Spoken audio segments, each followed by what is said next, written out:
കാട്ടാക്കടയിൽ Indian LPG കിട്ടാൻ agency പരിസരത്ത് മണിക്കൂറുകളായി കാത്തുനിൽക്കുന്ന ഉപഭോക്താക്കൾ. രാവിലെ 9 മണി മുതൽ പുറത്തേക്കിറങ്ങുന്ന ഗ്യാസ് ഏജൻസി വാഹനങ്ങളും പ്രതീക്ഷിച്ച് കാത്തുനിൽക്കുകയാണ്. 3 മണിക്കൂറോളം ബുക്കും കൊടുത്ത് സിലിണ്ടറിന് നിന്നവരെ അവിടെ തന്നെ നിർത്തി 35ഓളം സിലിണ്ടർ കാലിയാക്കി ഡെലിവറി വാഹനം ലഞ്ച് ബ്രേക്ക് എന്ന് പറഞ്ഞ് തിരികെ കയറി. ഇപ്പോഴും 30ലധികം പേർ ഏജൻസിക്ക് മുൻപിൽ കാത്തുനിൽക്കുകയാണ്. കുറെ പേർ പ്രശ്നമുണ്ടാക്കി ബുക്കും വാങ്ങി മടങ്ങിപ്പോയി.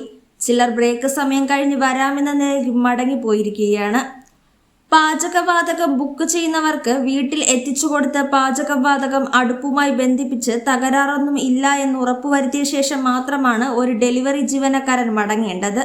പാചകവാതക ക്ഷാമം രൂക്ഷമായി കൊണ്ടിരിക്കുന്ന ഈ സാഹചര്യത്തിലാണ് ഇന്ന് രാവിലെ മുതൽ 100ഓളം പേർ ഗ്യാസ് ഏജൻസിക്ക് മുന്നിൽ തടിച്ചുകൂടിയത്. ഉച്ചയ്ക്കുള്ള ബ്രേക്കിന് വാഹനം ഏജൻസിക്കുള്ളിലേക്ക് പോയതോടെ നിരവധി പേർ ബഹളം വെച്ച് ബുക്ക് മടക്കി വാങ്ങിച്ച് തിരികെ പോയിരിക്കുകയാണ്. ഇപ്പോൾ 30ഓളം പേർ സ്ഥലത്ത് പാചകവാതകത്തിനായി കാത്തു നിൽക്കുന്നു.